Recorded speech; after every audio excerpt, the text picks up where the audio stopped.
چھوڑنا ہے وجہ بربادی. ہاں بے شک. بس ایک لائن میں ان کی پوری بات مجھے لگتا ہے کہ یہی کہنا چاہ رہے تھے کہ طریقے مصطفیٰ کو چھوڑنا ہے وجہ بربادی. اسی سے قلین. اما بعد فاعوذ باللہ من الشیطان الرجیم بسم اللہ الرحمن الرحیم. الا ان اولیاء اللہ لا خوف علیہم ولا هم يحزنون. صدق اللہ العظیم وصدق رسوله النبی الامین الکریم ونحن على ذلك لمن الشاہدین والشاکرین والحمد للہ رب العالمین. آئیے کچھ سننے اور سنانے سے پہلے آقا کے تاجدار ہم غریبوں کے سردار آقا و مولا مابا و ملجا یاسب و طہا پیارے آقا صلی اللہ تعالی علیہ وسلم کی بارگاہ میں غوث الورا کی بارگاہ میں درود پاک کا نذرانہ عقیدت پیش کیجئے اور پڑھیے بآواز بلند درود پاک. اللہم صلی علی سیدنا محمد وعلی آل سیدنا محمد بعدد کل ذرۃ الف الف مرۃ صلی علیہ صلاۃ و سلام علیک یا رسول اللہ صلی اللہ تعالی علیہ وسلم. قربان جاؤ مسلمانوں، میرے آقا صلی اللہ تعالی علیہ وسلم فرماتے ہیں کہ جب کوئی مجھ پر ایک بار درود پاک پڑھتا ہے تو اللہ تعالی اس پر 10 رحمتیں نازل فرماتا ہے. سبحان اللہ. اس کے 10 درجات بلند فرماتا ہے، اس کے 10 گناہوں کو مٹا دیا جاتا ہے. اب اتنا اچھا موقع ملا، ایک بار درود پڑھ رہے ہیں، 30 کا آفر ہے. اب ہم نہ کریں گے تو کب کریں گے؟ پڑھیے درود پاک صلی اللہ علیہ نبی الامی وآلہ وسلم. صلی علیہ صلاۃ و سلام علیک یا رسول اللہ، صلی علیہ صلاۃ و سلام علیک یا حبیب اللہ صلی اللہ تعالی علیہ وسلم. میری جو آج تقریر کا موضوع ہے، پہلے ایک اشارہ کر دوں تاکہ آگے بڑھتا چلوں گا. اولیاء کاملین کے آنے کا مقصد، ظہور کا مقصد، اور آج ہمارے حالات، انشاءاللہ اس پہ خاص توجہ رہے گی میری. آئیے تقریر کا آغاز امام عشق و محبت، امام الکلام، کلام الامام، تاجدار بریلی، امام عشق و محبت، امام احمد رضا خان رحمت الحنان کے اشعار کے ساتھ کروں کہ آپ فرماتے ہیں واہ کیا مرتبہ اے غوث ہے بالا تیرا. سبحان اللہ.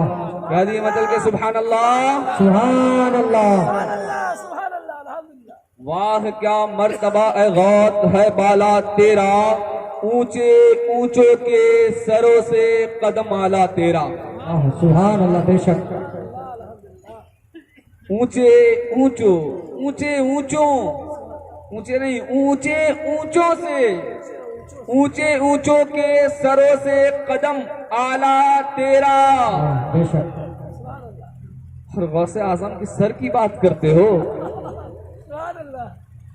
سر بھلا کیا کوئی جانے کہ ہے کیسا تیرا یا غوث پاک. سر بھلا کیا کوئی جانے کہ ہے کیسا تیرا، سر بھلا کیا کوئی جانے کہ ہے کیسا تیرا. اولیاء ملتے ہیں آنکھیں وہ ہے تلوا تیرا. آنکھیں وہ ہے تلوا تیرا. اور فرماتے ہیں کہ اس نشانی کے جو سگ ہیں، سگ کا معنی کتے کا ہوتا ہے، اس نشانی کے جو سگ ہیں نہیں مارے جاتے. اس نشانی کے جو سگ ہیں نہیں مارے جاتے.